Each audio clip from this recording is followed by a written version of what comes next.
할렐루야. 오늘도 주의 큰 은혜가 우리 모두에게 함께 하시 바랍니다. 자, 오늘은 하나님의 말씀을 받았을 때라는 제목으로 함께 은혜를 나누고자 합니다. 오늘 본문에 속한 열왕기서는 이스라엘 왕들을 중심으로 한 이스라엘의 역사서입니다. 그런데 이스라엘의 역대 왕들을 보면 우상 숭배로 나라를 망하게 만든 왕도 있었고, 또 말씀을 붙들어서 나라를 살리고 구원한 왕도 있었습니다. 오늘 본문에 기록된 요시야는 유다의 마지막 등불과 같은 왕으로서 종교개혁을 통해서 잃어버린 여호와 하나님의 신앙을 회복시켜 망해가는 나라를 다시 일으키고자 노력했던 왕입니다. 이것은 종교개혁을 일으켰던 루터도 마찬가지였습니다. 루터도 성경 말씀의 연구를 통해서 로마 가톨릭의 잘못을 발견했을 때 잘못된 교회의 전통이나 모든 인간의 권위로부터 오직 하나님의 말씀으로 돌아가자라는 그 모토를 내걸고 종교개혁을 일으켰던 것입니다. 어느 시대나 누구든지 이 말씀의 회복이 일어날 때 종교개혁이 일어났습니다. 사실 종교개혁은 어떤 특정한 시대나 어떤 특정한 사람에게만 일어나는 것이 아니라 바로 우리 모든 그리스도인들이 매일 해야 하는 영적인 과제입니다.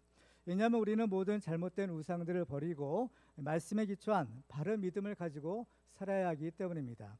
그러면 우리는 어떻게 해야 하나님 앞에 바로 설 수 있을까요? 오늘 우리는 요시야가 율법책을 발견했을 때 어떻게 반응했는지에 주목하고자 합니다. 오늘 우리는 주신 말씀을 통해서 우리가 하나님의 말씀 앞에 바르게 반응해서 나 자신을 살리고 우리 가족을 살리고 우리 교회와 나라를 살리는 우리 모두가 다 되시기를 주님의 이름으로 축원합니다. 자, 우리가 하나님의 말씀을 받았을 때 해야 될 일은 첫 번째로 하나님의 말씀을 연구해야 합니다. 오늘 본문에는 요시야가 율법책을 발견했을 때 무엇을 했는지를 기록하고 있습니다. 오늘 보면 11절을 보시면 왕이 율법책의 말을 듣자 곧 그의 옷을 찢으니라 라고 했습니다. 하나님의 말씀을 들었을 때 요시야는 자기 옷을 찢었다고 했습니다. 이스라엘에서 옷을 찢는 행위는 큰 슬픔이나 분노를 상징적으로 나타내는 행위입니다. 그래서 요시야는 자기 옷을 찢음으로써 하나님 앞에서 큰 슬픔과 함께 바로 그 자기의 죄를 회개하는 태도를 보여준 것입니다. 왜냐하면 지금 이 요시야가 들은 그 하나님의 말씀이죠. 율법책의 그 내용에 따르면 지금 유다의 상황은 매우 심각한 상황이었습니다. 왜냐하면 이 말씀대로라면 지금 유다는 지금 망할 수밖에 없고 또 망해야만 하는 그러한 상태였기 때문입니다. 바로 이 말씀을 들었을 때 자기와 또 우리 민족의 죄를 발견한 요시야처럼 바로 하나님의 말씀의 능력은 우리로 하여금 죄를 죄로 깨닫게 하는 바로 은혜가 있는 것입니다. 그래서 로마서 7장 7절에 보면 사도 바울이 이런 얘기를 합니다. 그런즉 우리가 무슨 말을 하리요? 율법이 죄냐? 그럴 수 없느니라. 율법으로 말미암지 않고는 내가 죄를 알지 못하였으니 곧 율법이 탐내지 말라 하지 아니하였더라면 내가 탐심을 알지 못하였으리라 라고 합니다. 그러니까 율법으로는 죄를 깨닫는 것이다 라는 거예요. 율법의 역할은 죄를 깨닫게 해서 그 죄인의 죄인됨을 알게 하는 것입니다. 소위 말하는 이제 죄형 법정주의라는 것이 있잖아요. 어떤 잘못된 또 나쁜 짓을 했을 때 그 죄를 벌하기 위해서는 바로 법이 먼저 만들어져야 합니다. 아무리 나쁜 죄를 저질렀다 하더라도 법이 만들어지지 않으면 그 죄를 어떻게 할 수가 없는 것이 오늘날 법치주의 국가의 현실인 것입니다. 마찬가지로 죄가 없었던 것이 아니라 예전부터 있었지만 그 죄를 죄로 발견하게 하고 깨닫게 만드는 것이 바로 율법의 역할이요 또 하나님의 말씀의 거울의 그러한 능력인 것입니다. 그래서 이 율법의 말씀을 통해서 유다의 죄를 깨닫고 그 심각성을 알게 된 요시야는 자기 옷을 찢었고 그 다음에 무엇을 했는가, 이것이 중요합니다. 자, 오늘 보면 12절과 13절을 볼까요? 제가 읽어보겠습니다. 왕이 제사장 hil기야와 사반의 아들 아히감과 미가야의 아들 악볼과 서기관 사반과 왕의 시종 아사야에게 명령하여 이르되 너희는 가서 나와 백성과 온 유다를 위하여 이 발견한 책의 말씀에 대하여 여호와께 물으라. 우리 조상들이 이 책의 말씀을 듣지 아니하며 이 책에 우리를 위하여 기록된 모든 것을 행하지 아니하였으므로 여호와께서 우리에게 내리신 진노가 크도다. 이 왕의 명령은 그 이제 왕의 최측근 신하들이죠. 그 5명의 신하들에게 너희는 가서 나와 백성과 온 유다를 위하여 이 발견한 책의 말씀에 대하여 여호와께 물으라라는 것입니다. 바로 이 여호와께 물으라라는 말을 직역해 보면 여호와를 연구하라라는 뜻이에요. 바로 물으라는 말의 원어의 의미를 이렇게 살펴보면 연구하다라는 그런 의미가 있는 겁니다. 그래서 여호와께 물으라라는 것은 여호와를 연구하라라는 것인데, 여호와를 어떻게 연구하겠어요? 여호와의 말씀을 연구하라라는 것이에요. 그래서 신약성경을 보면 바로 이 하나님의 말씀을 연구하는 그런 사람들이 있었던 것을 보게 됩니다. 사도행전 17장 11절과 12절을 같이 한번 읽어볼까요? 시작. 베레아에 있는 사람들은 데살로니가에 있는 사람들보다 더 너그러워서 간절한 마음으로 말씀을 받고 이것이 그러한가 하여 날마다 성경을 상고함으로 그 중에 믿는 사람이 많고 또 엘라의 귀부인과 남자가 적지 아니하나. 바로 이 베레아 사람들이 하나님의 말씀을 간절한 마음으로 받고 이 말씀이 정말 그러한가 그렇지 않는가 이렇게 날마다 성경을 상고했다, 연구했다라는 것입니다. 이렇게 말씀의 연구가 일어날 때 바로 많은 전도의 열매들이 맺히고 교회가 부흥하는 그런 축복을 받게 되었습니다. 오늘 본문에도 보면 요시야는 그 서기관 사반이 낭독한 여호와의 율법을 들었다라고 했습니다.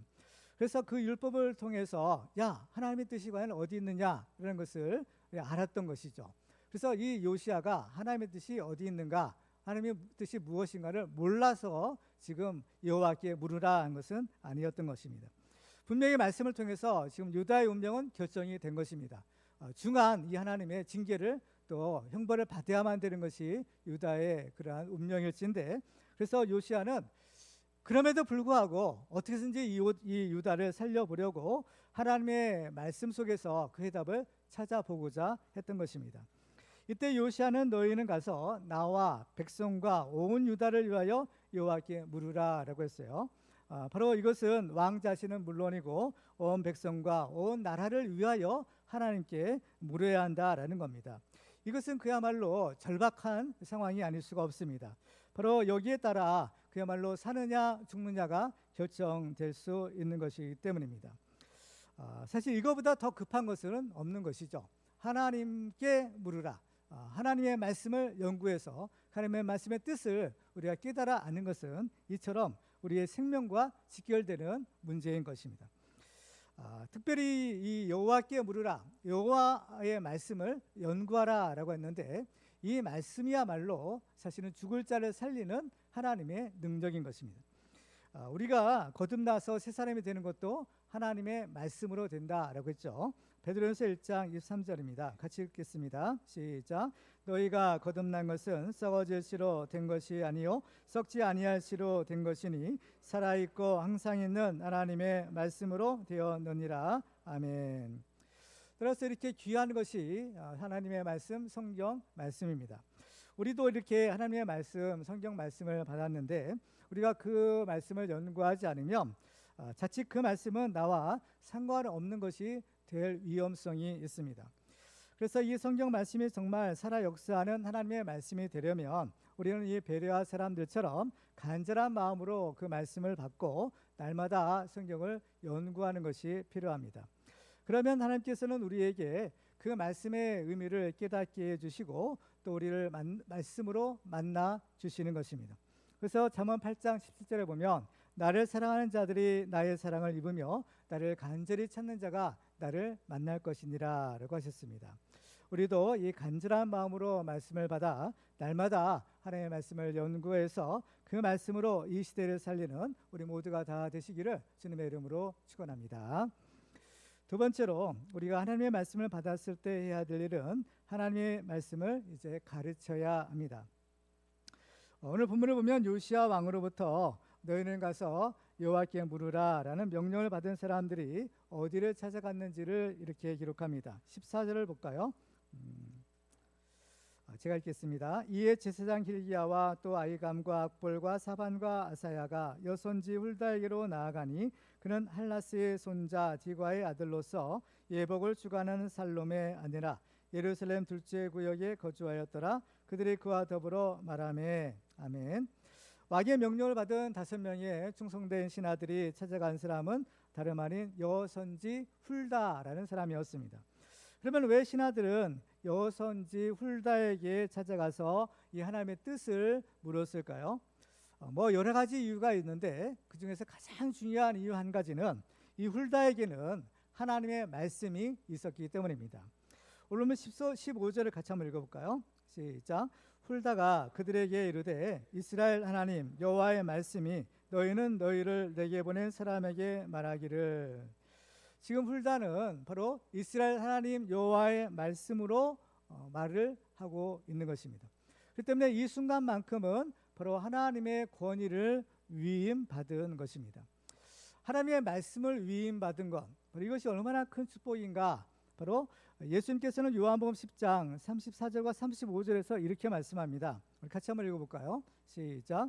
예수께서 이르시되 너희 율법에 기록된 바 내가 너희를 신이라 하였노라 하지 아니하였느냐. 성경은 폐하지 못하나니 하나님의 말씀을 받은 사람들을 신이라 하셨거늘. 하나님의 말씀을 받은 자를 신이라 하셨다는 거예요. 그러니까 뭐 이것은 하나님의 말씀을 받았다고 해서 우리 인간이 신적인 존재가 되는 것은 아닙니다. 그럼 왜 신이라고 하셨을까? 이것은 신의 권위를 주셨다는 거예요. 그래서 사람이 신으로 변화되거나 신이 됐다는 것이 아니라 하나님의 권위, 그렇죠? 신적인 권위를 주셨다는 거예요. 왜 그러냐? 바로 하나님의 말씀을 받았기 때문인 겁니다. 그래서 하나님의 말씀을 받아 그 말씀을 전하는 사람들, 특별히 이제 선지자들이겠죠. 그 사람들에게는 하나님의 말씀의 권위, 하나님의 그 권위를 주셔서 마치 그 말씀을 받는 자들에게 바로 신적인 그러한 존재가 되게 하셨다라는 것입니다. 그래서 이 하나님의 말씀을 받은 사람은 이제 이 훌다처럼 그 말씀을 다른 사람에게 가르치는 일을 해야 되는 겁니다.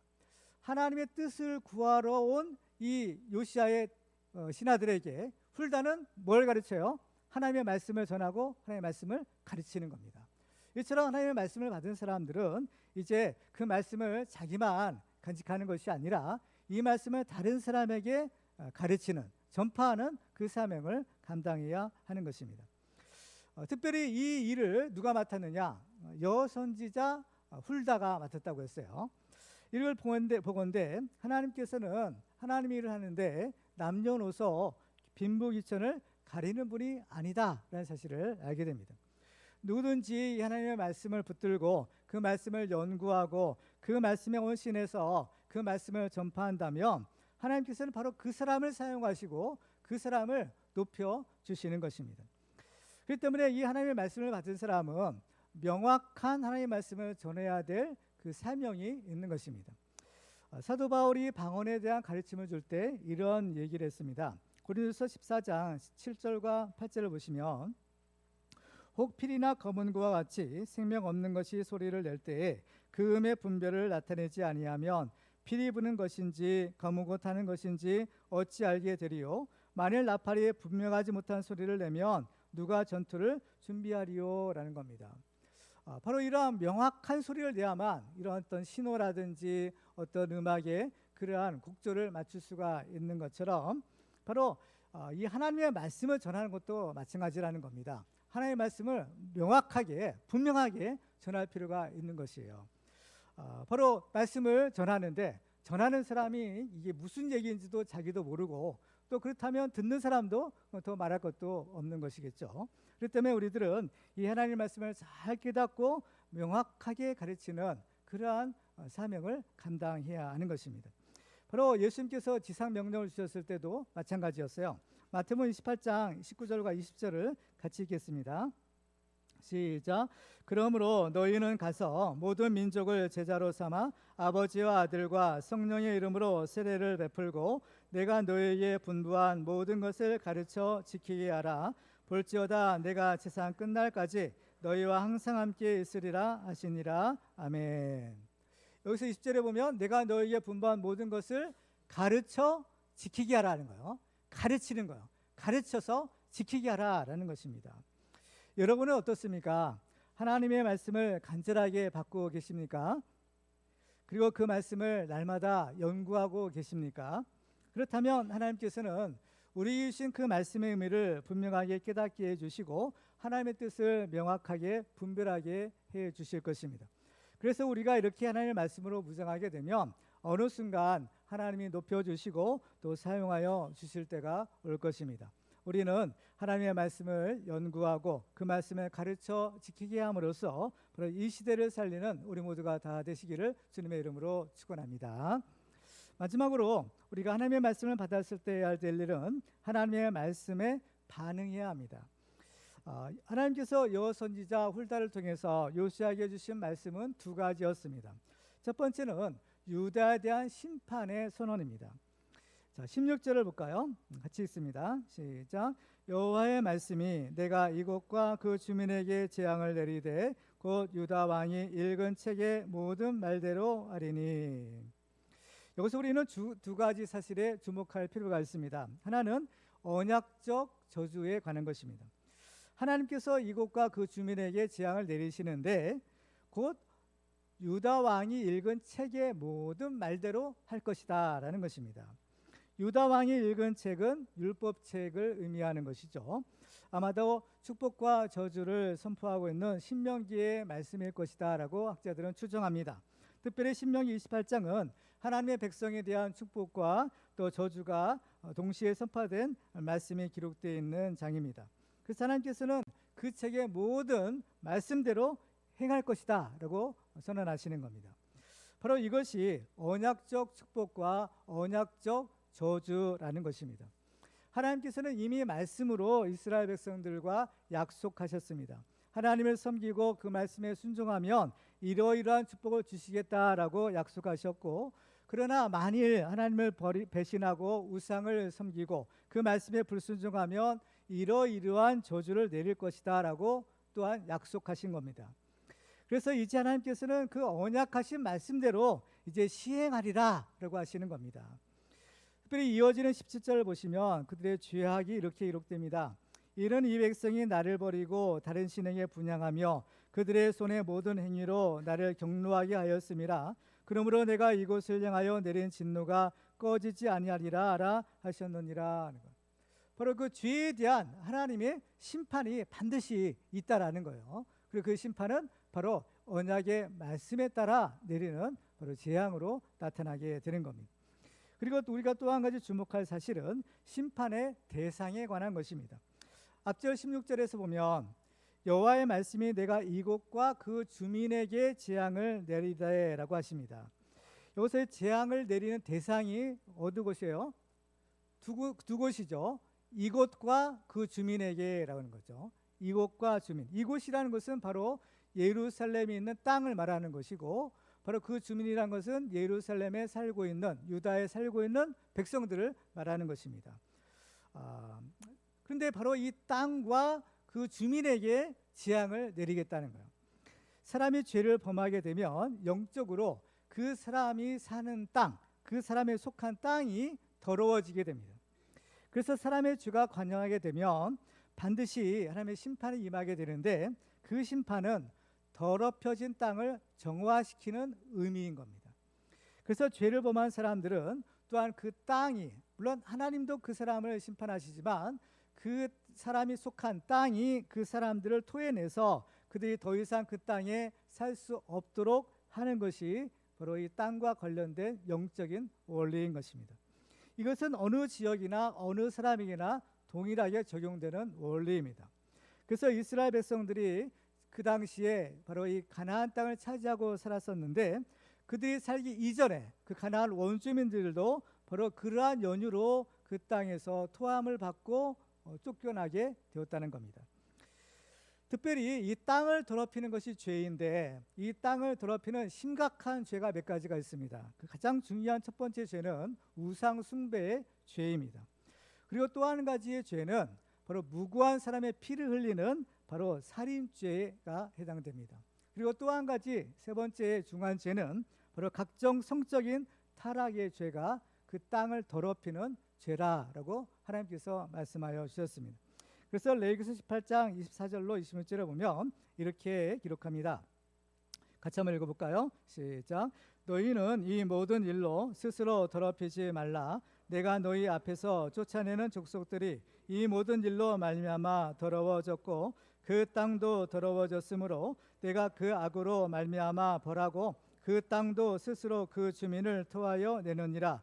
그러므로 너희 곧 너희의 동족이나 혹은 너희 중에 거류하는 거류민이나 내 규례와 내 법도를 지키고 이런 가증한 일에 하나라도 행하지 말라. 아멘. 자, 그러면 지금 이 유다는 과연 어떤가요? 유다에 대해서 말씀하실 때 하나님께서는 이 백성이 나를 버리고 다른 신에게 분향하며 그들의 손의 모든 행위로 나를 경노하게 하였다라고 하시는 겁니다. 바로 이스라엘의 지금 죄가, 유다의 죄가 심각하다라는 것입니다. 그래서 이제 나중에 요시야가 이 개혁을 일으킬 때 성전을 정화하는데 거기에 보면 심지어는 이 여호와의 성전 한 가운데 남창의 집이 있었다라고 합니다. 그렇죠? 남자 창녀예요. 창이죠. 이곳은 바로 아세라 우상을 위해서 휘장을 짜는 처소였다라고 성경이 기록합니다. 정말 극심한 우상 숭배의 현상이 아닐 수가 없는 거죠. 거룩한 하나님의 성전 그 한가운데 이러한 정말 있을 수 없는 일이 벌어지고 있는 것입니다. 정말 이러한 우상 숭배, 살인죄, 각종 성적인 타락의 죄, 이러한 죄들이 그 땅을 더럽히고 바로 그 땅에서 토하여 내지는 그러한 축한 죄인데, 근데 성경을 보면 이러한 모든 죄보다도 가장 근본적이고 가장 악한 죄가 한 가지가 있어요. 모든 죄의 뿌리가 있는데 그것은 바로 하나님의 말씀을 듣지 않는 죄인 겁니다. 성경을 보면 이 남유다에 20명의 왕들이 있었는데요. 그 왕들 중에서 므낫세라는 왕은 왕들 중에서 아주 최고의 악질이에요. 아주 그냥 악한 임금이 므낫세였는데, 그러면 그 므낫세가 다스리던 당시의 백성들은 과연 어땠을까라는 겁니다. 거기에 대해서 열왕기하 21장 7절 이하에 보면 이렇게 기록합니다. 그 장면을 제가 읽겠습니다. 옛적에 여호와께서 이 성전에 대하여 다윗과 그의 아들 솔로몬에게 이르시기를 내가 이스라엘의 모든 지파 중에서 택한 이 성전과 예루살렘의 내 이름을 영원히 둘지라. 만일 이스라엘이 나의 모든 명령과 나의 종 모세가 명령한 모든 율법을 지켜 행하면 내가 그들의 발로 다시는 그들의 조상들에게 준 땅에서 떠나 유리하지 아니하게 하리라 하셨으나 이 백성이 듣지 아니하였고 므낫세의 계명을 받고 악을 행한 것이 여호와께서 이스라엘 자손 앞에서 멸하신 여러 민족보다 더 심하였더라. 이 하나님의 말씀을 주셨지만 이 백성이 어떻게 했다고 했어요? 들었다고 했나요? 듣지 않았다고 했나요? 듣지 않았다는 겁니다. 그렇죠? 그러니까 므낫세는 물론 나쁜 왕이었는데 문제는 므낫세만 나쁜 왕이 아니라 그 백성들도 그에 못지않는 마찬가지였다는 겁니다. 그들의 죄의 심각성은 그들은 이제 아예 하나님의 말씀을 듣지 아니하려고 한 거예요. 그래도 예전에는 하나님의 말씀을 들었어요. 듣고 순종하지 않는 것이 문제였는데 이제는 아예 어떻게 해요? 들으려고 조차 하지 않았다는 겁니다. 그러면 왜 그들은 그 하나님의 말씀을 듣지 않으려고 할까요? 여러분들 가운데 혹시 하나님의 말씀이 자꾸 어느 순간에 듣기 싫어지는 때가 혹시 있다면 굉장히 조심해야 되는 겁니다. 왜 그들이 이 하나님의 말씀을 듣지 아니하려고 했을까? 그것은 그들의 마음이 완악해졌기 때문인 겁니다. 이 마음이 완악해지는 것이 참 위험한 것이죠. 이 사울의 경우를 보면 이 아말렉과의 이 전쟁에서 이제 돌아오게 됩니다. 전쟁에서 이기고 들어왔는데 문제는 하나님의 말씀에 순종하지 않고 돌아온 거예요. 그래서 하나님께서는 이 아말렉을 진멸하라 하셨는데 진멸하지 않고 아말렉 임금인 아각을 사로잡아오고 가축들 중에서 좋은 것들은 그냥 다 죽이지 않고 사로잡아오는 끌고 오는 그러한 사울의 모습인 겁니다. 그래서 사무엘 선지자가 이 사울을 책망하죠. 그렇죠? 뭐라고 책망합니까? 사무엘상 15장 22절로 23절이에요. 같이 한번 읽어볼까요? 시작.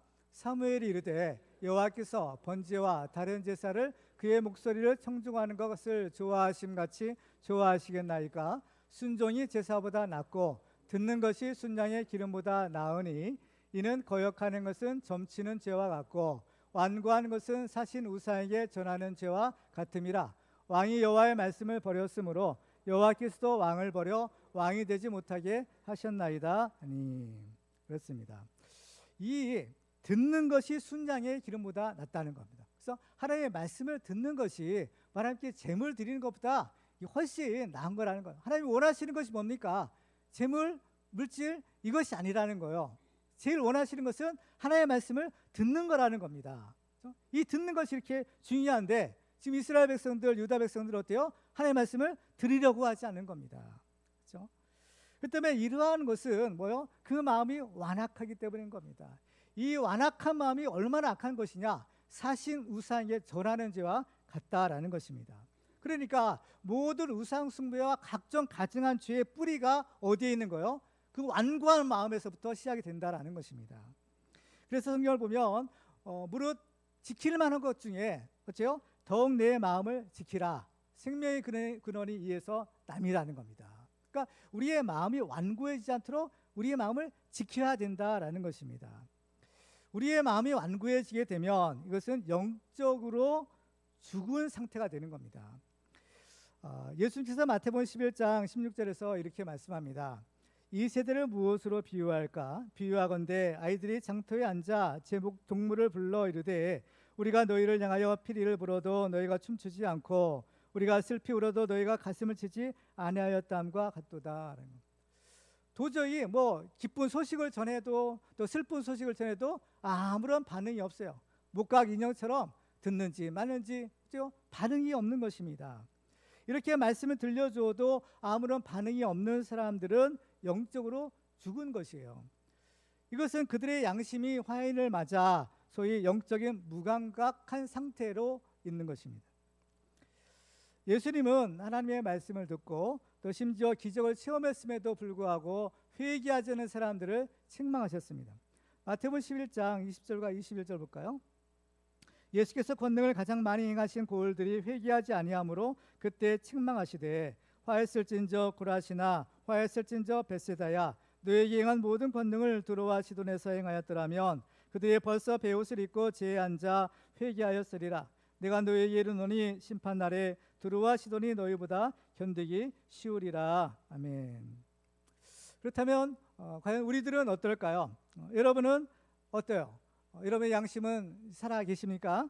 하나님의 말씀을 들을 때 그 마음에 찔림이 있습니까? 하나님을 두려움으로 섬기고 우리가 하나님의 말씀 앞에 통회하고 회개하는 사람이 죄 용서함을 받고 하나님의 은혜를 받는 복이 있는 사람인 줄 믿으시기 바랍니다. 두 번째 훌다를 통해서 주신 말씀은 요시야에 대한 은혜의 선포입니다. 오늘 본 18절과 19절 우리 같이 읽겠습니다. 시작. 너희를 보내 여호와께 묻게 한 유다 왕에게는 너희가 이렇게 말하라. 이스라엘의 하나님 여호와가 이같이 말씀하셨느니라. 내가 들은 말들에 대하여는 내가 이곳과 그 주민에 대하여 빈터가 되고 저주가 되리라 한 말을 내가 듣고 마음이 부드러워져서 여호와 곧 내 앞에서 겸비하여 옷을 찢고 통곡하였으므로 나도 내 말을 들었노라. 여호와가 말하였느니라. 아멘. 자, 하나님의 말씀을 듣고도 순종하지 않거나 아예 하나님의 말씀을 들으려고조차 하지 않는 사람들의 마음은 바로 완악한 마음, 강팍한 마음이라고 합니다. 그렇죠? 네, 이러한 마음은 어때요? 길가와 같이 그냥 딱딱한 완고한 마음이죠. 그래서 아무리 하나님의 말씀을 주셔도 그 말씀이 마음속에 들어갈 수가 없는 겁니다. 그래서 유다의 주민들은 하나님의 말씀을 듣지 않으려는 이러한 완악한 마음을 품었지만 요시야는 반대예요. 하나님의 심판의 말씀을 들었음에도 불구하고 그 말씀이 부드러워졌다라고 했습니다. 이 부드러운 마음은 바로 온유하고 겸손한 예수님의 마음이고 옥토와 같이 좋은 마음밭을 가진 사람인 것입니다. 바로 이런 사람이 복이 있다라는 거예요. 왜냐? 바로 이러한 부드러운 마음을 가진 사람이 바로 회개할 수 있기 때문입니다. 19절을 다시 한번 보시면 내가 이곳과 그 주민에 대하여 빈터가 되고 저주가 되리라는 말을 내가 듣고 마음이 부드러워져서 여호와 앞 곧 내 앞에서 겸비하여 옷을 찢고 통곡하였으므로 라고 합니다. 이렇게 우리가 죄가 없는 사람이 없죠. 그래서 이 죄가 용서받아야 되는데 회개가 있어야만 이 용서가 있는 겁니다. 회개가 있어야만 죄사함 받고 용서를 받을 수가 있는데 이것은 그 전제 조건이 뭐냐? 그 마음이 부드러워야만 바로 회개가 가능하다는 겁니다.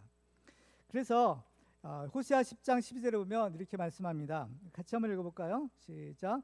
너희가 자기를 위하여 공의를 심고 인애를 거두라. 너희 묵은 땅을 기경하라. 지금이 곧 여호와를 찾을 때니 마침내 여호와께서 오사 공의를 비처럼 너희에게 내리시리라. 아멘. 너희 묵은 땅을 기경하라는 겁니다. 기경이란 말은 갈아엎는다는 뜻이에요. 봄에 겨울에 딱딱해진 땅을 어때요? 갈아엎는 겁니다. 우리 봄에 농사를 지려면 먼저 이거 정운기라든지 뭐 소 이렇게 이제 달구지라든지 해서 어때요? 땅을 이제 뒤집어 엎죠. 그래야만 이제 씨가 이제 흙 속에 들어가서 이제 뿌리를 내릴 수 있는 것입니다.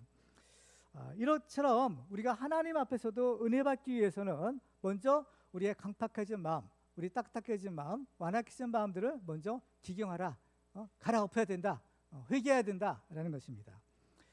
그래서 하나님께서는 요시아가 하나님의 말씀을 듣고 겸손하게 옷을 찢고 통회하며 회개하는 것을 귀하게 보시는 겁니다. 아무리 큰 죄인이라 할지라도 하나님 앞에 통회하고 회개하면 하나님이 다 용서해 주신다? 아닌다? 주신다. 용서해 주시는 거예요. 하나님이 특별히 용서하지 못할 죄는 없는 겁니다. 특별히 예수 그리스도의 십자가를 열신 그 보혈로서 하나님께서는 모든 죄를 다 사하실 수 있는 보혈의 능력을 우리에게 주신 것이에요. 그래서 이 요시아가 회개했을 때 하나님은 뭐라고 하시는가? 나도 내 말을 들었다는 겁니다. 자, 19절 다시 한번 보시면 그 마음이 부드러워져서 여호와 앞 곧 내 앞서 겸비하여 옷을 찢고 통곡하였으므로 뭐라고 해요? 나도 내 말을 들었느라라는 겁니다. 나도 이제 내 말을 듣는다. 회개한 죄인의 기도를 들으신다라는 것입니다. 그래서 하나님께서는 요시아에게 무슨 축복을 주셔요? 마지막 20절입니다. 같이 읽을까요? 시작. 그러므로 보라, 내가 너로 너희 조상들에게 돌아가서 평안히 묘실로 들어가게 하리니 내가 이곳에 내리는 모든 재앙을 내 눈이 보지 못하리라 하셨느니라 하니 사자들이 왕에게 보고하니라. 아멘. 요시아가 이렇게 은혜 받은 까닭은 무엇일까요? 그가 이 하나님의 말씀에 긍정적으로 반응했기 때문인 것입니다. 완고한 마음을 품고 아예 하나님의 말씀을 들으려고조차 하지 않는 그 유다 백성들은 심판을 면하지 못할 것입니다. 그렇지만 정말 하나님 앞에 자기 옷을 찢고 통회하며 회개한 요시아는 그 죽음의 심판에서 구원받는 은혜를 받은 것입니다. 이 유다 백성과 요시아의 운명은 바로 그 마음을 완고하게 먹고 하나님의 말씀에 불순종하느냐, 아니면 부드러운 마음을 가지고 하나님의 말씀에 순종하느냐, 여기에 달려있는 겁니다. 여기에 따라서 그들의 운명이 달라지게 된 것이죠. 분명히 하나님의 뜻은 모든 사람이 다 예수 믿고 구원받는 데 있다라고 하셨어요. 그렇죠? 하나님은 다 자비하셔서 다 예수 믿고 구원받으라, 천국 가라라는 것입니다. 그런데 현실은 어때요? 현실은 그렇지 않는 겁니다. 사도 바울이 데살로니가 교회에 기도 부탁을 할 때 이런 얘기를 하죠. 데살로니가후서 3장 2절이에요. 같이 있습니다. 시작. 또한 우리를 부당하고 악한 사람들에게서 건지시옵소서 하라. 믿음은 모든 사람의 것이 아니니라. 아멘. 지금 우리가 살고 있는 세상은 어때요? 이게 다 하나님을 믿는 착한 사람들만 있는 것이 아니라는 거예요. 알곡과 가라지가 섞여 있듯이, 양과 염소가 섞여 있듯이 의인과 악인이 지금 섞여 있다라는 겁니다. 그래서 이 부당하고 악한 사람들로부터 우리 믿는 사람들이 부당한 해를 받을 수 있다는 거죠. 특별히 이 바울은 어때요? 복음을 전하다가 엄청난 이 박해를 당하죠. 그래서 이 기도 부탁할 때 그러한 부당하고 악한 사람들로부터 우리를 건져달라라는 거예요. 왜? 이 복음을 전해야 되는데 그 사람들의 방해가 있으면 이 어려운 거죠. 특별히 왜 그러면 이 세상에는 이러한 의인만 있는 것이 아니라, 그렇죠? 왜 이렇게 구원받은 사람들만 있는 것이 아니라 이런 부당하고 악한 사람들이 있게 될까라는 거예요. 그 이유가 바로 여기에 있죠. 이어지는 믿음은 모든 사람의 것이 아니니라는 거예요. 믿어야만 하나님의 은혜 받고 하나님의 구원 받는데, 문제는 믿음은 모든 사람의 것이 아니라는 거예요. 그러니까 믿음이 있는 사람은 구원받지만 믿음이 없는 사람은 그럴 수가 없고 여전히 부당하고 악한 사람이 될 수밖에 없고 악한 자에 속한 자가 될 수밖에 없다는 겁니다. 그러면 왜 믿음이 모든 사람의 것이 아닐까요? 하나님의 뜻은 다 예수 믿고 구원받으라 하는데 왜 그 믿음은 모든 사람의 것이 아니고 또 이 사회는 이러한 부당하고 악한 사람들이 있게 되냐라는 겁니다. 그것은 바로 오늘 말씀과 연관해서 보면 그들의 마음이 어때요? 완악해지기 때문에, 완악한 마음이 있는 사람들이 있기 때문이다라는 것입니다. 그렇죠? 결국 이 유다는 멸망을 당하게 될 것입니다. 그러나 그 중에서 하나님의 말씀에 반응해서 요시야처럼 통회하고 회개하는 사람들은 하나님이 은혜 주셔서 그들을 그 시대의 남은 자로 삼아 주시는 겁니다. 유다는 망할 것이에요. 그렇지만 망하는 것으로 끝나는 것이 아니더라는 겁니다. 유다 백성들은 이제 바벨론의 포로로 끌려가게 됩니다. 그 포로 70년의 포로 기간이 끝나면 하나님께서는 그 남은 자들을 다시 예루살렘으로 돌려보내실 거예요. 그렇죠? 실제로 돌아왔죠. 세 차례에 걸쳐서 바로 바벨론 포로로 끌려갔던 유다 백성들이 돌아오게 됩니다. 바로 그 사람들이 그 시대의 남은 자들이었던 거예요. 그 사람들이 다시 성전 건축하고, 그 사람들이 다시 말씀 회복하고, 그 사람들이 다시 예루살렘 성벽을 쌓고, 그죠? 이 하나님의 구원의 역사를 이어가게 되는 것이죠. 우리도 이 하나님의 말씀에 올바로 반응해서 하나님의 은혜 받고 이 시대의 남은 자들이 되어서 이 시대를 살리는 우리 모두가 다 되시기를 주님의 이름으로 축원합니다. 이제 말씀을 맺겠습니다. 오늘 우리는 우리가 하나님의 말씀을 들었을 때 어떻게 해야 되는지를 살펴보았습니다. 하나님의 말씀을 연구해야 되고, 하나님의 말씀을 가르치고, 하나님의 말씀에 믿음으로 반응하는 것이었습니다. 우리에게는 하나님의 말씀을 들을 수 있는 축복을 이미 주셨습니다. 이제 우리도 이 말씀을 간절한 마음으로 받아 그 말씀을 부지런히 연구하고 또 다른 사람들에게 가르칠 때 바로 이 시대에 놀라운 부흥의 역사가 일어날 줄 믿습니다. 우리는 이 시대의 요시야처럼 또 울다처럼 하나님의 말씀의 사람이 되어서 이 시대를 살리는 우리 모두가 다 되시기를 주님의 이름으로 축원합니다.